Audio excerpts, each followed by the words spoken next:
Hi friends, welcome to our first video called Becoming What We Believe, the Significance of Disability in the Church. So again, welcome to our first video. My name is Mike Walker. I'll introduce myself more fully in a few minutes. Thank you so much for joining me and us. Am I audible in the back? In case you missed it, that was a joke that I would usually tell to an in-person classroom. I am your guest speaker. I'm a theologian of disability and accessibility advocate from Prince Edward Island on the east coast of Canada. I'm currently based in Ottawa.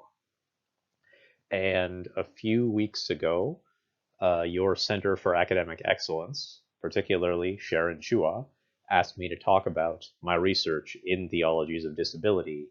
And so in the next about 20 minutes in this video, and in the two videos that follow it, both of which will also be about 20 minutes, that's what I'll do. Let me give you a quick overview of our video series, where we will define a lot of different terms. So in our first video, I would like to define disability, ableism, and access or accessibility for you folks, and help you to examine those concepts, as well as talk about how I relate to those concepts, both as a person with spastic cerebral palsy and a student of the Christian sacraments of baptism and communion. I'll talk more about all those things. In a second video, I want to describe baptism and Holy Communion in themselves for you, and then help you folks to illustrate their embodied meanings for people with disabilities. So, the sacraments of baptism and communion have a specific kind of meaning for people with disabilities because they are embodied rituals. In our second video, I'll go through all that as well. And in a third video, in light of what we learn about the sacraments and what they mean for people with disabilities, I would like to ask, how can people with disabilities form healthy, equitable, that is just, church communities? If I'm giving you too much information, if I'm going too fast, Sharon has my email, and I would be very happy if you would write to me and we can talk more about things that you don't understand. So, let's go into this video in particular, including our first thesis and our few interconnected goals. As you might know, a thesis is a big idea. So the big idea or thesis for this particular video lecture is, within the church, believers with disabilities experience both ableism and access as we participate in God's kingdom. Again, within the church, believers with disabilities experience both ableism and access as we participate in the kingdom of God. In light of that thesis, which I hope is clear, we have three interconnected goals. First, I would like to help you folks define, discuss, and disclose disability. So disability is a physical and social phenomenon, and I say disclose because it also has personal relevance for me. I'll talk about my experience of disability in a few minutes. Second, I would like to help you folks examine the contours of ableism, a concept I will also pretty stringently define. And third, I will help you classify and categorize, and so reinforce a particular definition of access or accessibility. All of that is going to happen in about the next 15 minutes or so. So we'll talk about all of that. Let's press on to the first part of our first goal, defining disability. So disability is a physiological and social aspect of human life. In itself, it is both a marker of embodied diversity and a functional limitation in terms of physical or social activity.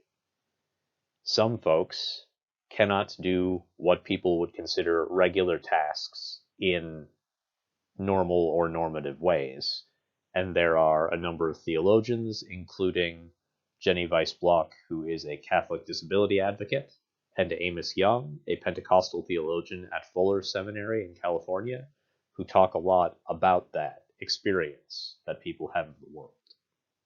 So people cannot do specific tasks, and disabilities come in multiple forms. They can be physical, intellectual, or emotional. So physical disabilities include, for instance, multiple sclerosis and spastic cerebral palsy. I'll talk about the latter in a couple minutes.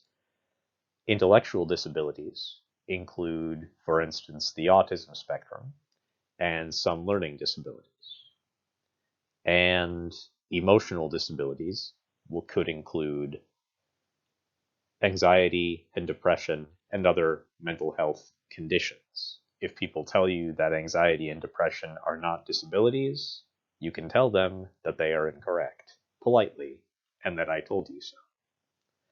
Some scholars call us disabled people, some people with disabilities. Both of those labels have specific meanings. Because I'm a person with an intellectual disability, because it gives me agency, I prefer to call myself a person with disabilities. And I have a number of friends and colleagues with whom I have significant conversations about the way we use that language. Right now, I don't have more time to go into that language with you, but I'm happy to talk about it by email. I also want to explicitly disclose my experience of disability. I have lived experience of what's called spastic cerebral palsy. So backing up all the way, my full name is Michael Alexander Walker. I call myself Mike. You can see me on the slide there. I was born in Halifax, Nova Scotia, to two people from Prince Edward Island in early September of 1984. So right now I'm about 37 years old. I have two brothers, both of whom have families. We all live in the Ottawa area, Canada's capital city. I love my family very much. I have a neurological condition called spastic cerebral palsy. It has several moving parts. First, spastic. My muscles are always tense, so I need to be really tired in order to be fully relaxed. Second, palsy means that my limbs shake all the time, even my dominant left arm, my only fully functional limb. And third, my condition is cerebral, insofar as an injury at my birth affected the cerebral cortex, the part of my brain, our brains, that regulates motion. So all of these things mean that I have a number of physical and intellectual disabilities. I limp when I walk. I have what's called scoliosis, which means my spine is curved. And I have a number of logical and nonverbal disabilities as well, notably a serious spatial disability. Physical directions can be very hard for me. For instance, if you ask me to navigate from Bay and Wellesley to King and Bay in Toronto, I would struggle with that, and that's a pair of kilometer-long straight lines. I wouldn't be able to do that without a GPS. So that describes how serious some of my disabilities are. I recognize that these are limitations that I have, and they form part of my identity. That said, that's not all of it. I am also a person first, much like you. I am not gimpy or crippled or a spaz. Sure, I limp when I walk. I can also write an English sonnet in about half an hour, 35 minutes. And on my better days, tell you the difference between an English sonnet and an Italian one. I struggle with math, amongst other nonverbal things. At the same time, I love to sing and preach and pray, and I can sing Bruce Cockburn and most of U2's discography really well. I limp when I walk, and I have issues with strength and balance, but I can bike 4 kilometers in about 15 minutes and leg press up to 400 pounds on a really good day. And my dissertation director, Tom Reynolds, at the University of Toronto, has said that people with with disabilities offer specific kinds of authenticity, integrity, and joy when we interact with other people and with our environment. I believe that that's true. By interacting with others, with my environment, I create new possibilities. And at my best, I represent God's dignity, integrity, and joy to other people that I meet. So that is all of Goal 1. Goal 2 is examining ableism. I want to talk with you about what that is. When I used the words gimpy, crippled, and spaz just now, that was my own internalized ableism creeping into my discourse.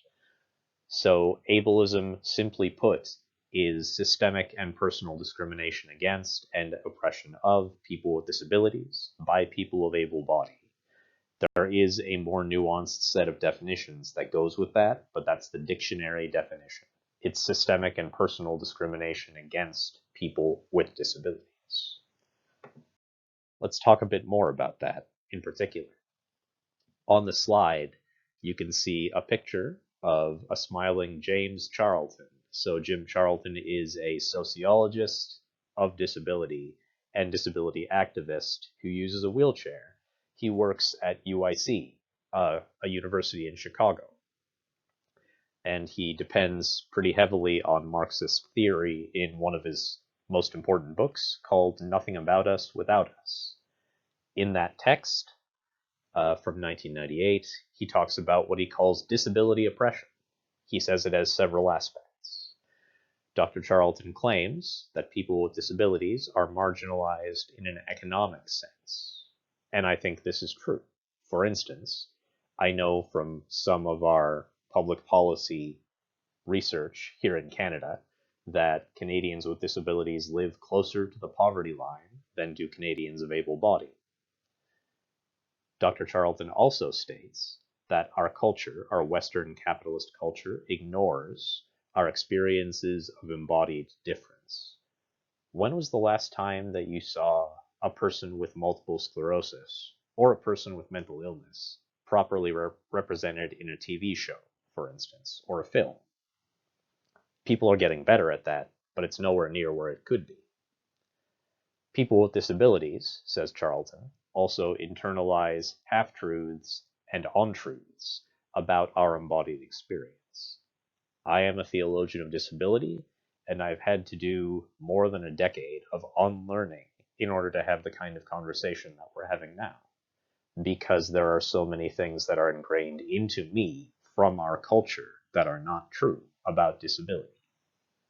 Charlton lastly states that education privileges people of able body, people who can take notes quickly, people who do not have auditory processing disorders, people who, can walk in a regular way and so do not need mobility devices. When was the last time that you entered a classroom that actually had enough space for wheelchairs and other mobility devices, or where things were clearly marked with high contrast signage, or where the lecturer made clear that it was okay for you to stand up and walk around if you needed to during a presentation? These are all the sorts of things that Charlton means about the education system, and it's also true of healthcare and the labor market. People with disabilities are systemically disadvantaged by some of these things. Furthermore, there are theologians of disability, two of whom you can see on the slide, who independently corroborate the kinds of things that Charlton is talking about. First up, you see Kathy Black on the top right. She is a former teacher at Gallaudet University, the deaf university in Washington, D.C., and she works as a homiletician, a person who thinks about preaching, at Claremont, which is a university in California. Nancy Easlund was a sociologist in a wheelchair and a sociologist of religion at Candler School of Theology, affiliated with Emory in Atlanta, Georgia. Unfortunately, she died in 2009. Both of these folks independently claim that people in churches who have able bodies can see disability negatively. So able-bodied Christians can see disability as, for instance, a sign of God's will, a sign that individual people are blessed or cursed, a test of human beings' faith, a sign of God's sovereign power, all of these things and more. But think about that for a sec. Is that how you see disability? In light of the sorts of things I'm saying, I hope not. I also want to bring in Sharon Becher very briefly and very clearly. Becher is an independent theologian who used to work at the Vancouver School of Theology. Dr. Becher had flesh-eating disease. Thus, like Charlton and Eastland, she uses a wheelchair and crutches to get around. And she agrees with these other folks, particularly Charlton, about ableism in an implicit sense. Dr. Becher argues that Western cultures emphasize people's abilities and beauty and their power to produce and live independently.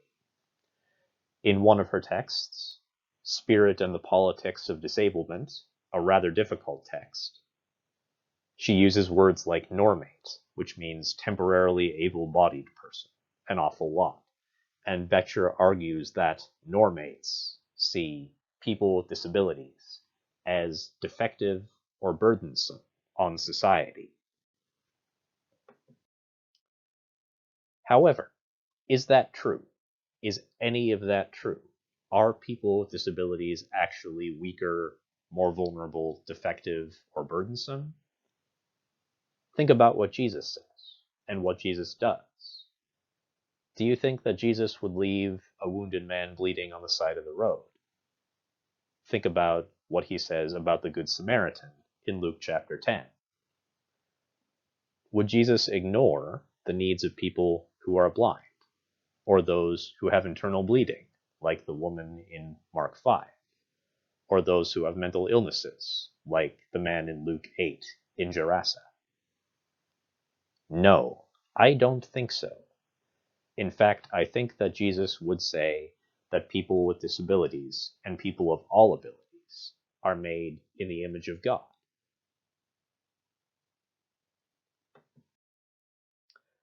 I want to return very briefly to Dr. Becher. The last important thing that she says about ableism in her first chapter of her book is that she wants to stare back at the normates, the people of able body, staring at her, and at other people like her who have disabilities. She wants to get in between the people gazing at people with disabilities and the disabled folk themselves. She wants to end the judgments being placed on people with disabilities. You will also notice the Eye of Sauron on the slide. I figured that that was an appropriate icon of judgment. I'm a bit of a Tolkien fan.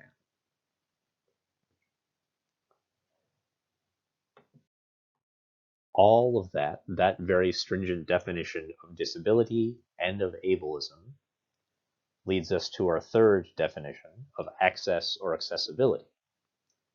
Very briefly, access is the flourishing of people with varied abilities. In contrast to ableism, accessibility means that we get what we need to flourish. So access offers people of varied abilities multiple entry points into God's dignity, integrity, and joy. These entry points can be physical, insofar as people in accessible communities have freedom of motion, freedom of nutrition, we can eat what we want, and freedom of association. We can hang out with whoever we please. People with disabilities in inclusive communities also have intellectual entry points to dignity and joy. We're free to use our imagination and our creativity in community. Inclusive communities are also matrices of affective bonds, so we're free in inclusive communities to befriend and support each other. And these communities also offer spiritual entry points to God's dignity and joy because we are free to experience the kingdom or reign of God that is coming and all the promises that God has in store for us. The most important part of that, for me, is that rituals like the sacraments help to facilitate those forms of access. You can see a baptismal font and the cup and the bread of communion on the slide there. Baptism and communion are embodied. They offer us physical access. They have intellectual valence because they help us to use our imagination and creativity to create stronger, more inclusive community. These rituals have affective import because they help to form relationships between believers, and they have spiritual import as well because they point us to God's desires for righteousness and access in the kingdom that is coming. I'll talk about that at much greater length in our second video. And right now we're a little over time, so I want to give you a snappy recap of this video before I offer you some references. Our thesis, or big idea, for this video was and is, within the church, believers with disabilities experience both ableism and access as we participate in God's kingdom. Our goals were as follows. We have defined, discussed, and to some degree disclosed disability as a physical, social, and personal phenomenon. We have also examined some of the contours of ableism and categorized or classified and so reinforced a specific definition of accessibility on which I plan to expand in the next video. I also want to offer you these references because I would not leave you alone without other hooks to hang your hats on, discursively, we'll say. All of these books are important to me because they solidify some of the things that I do in my field as a scholar. In light of all that, thank you so much for watching. I really appreciate your attention. Thank you.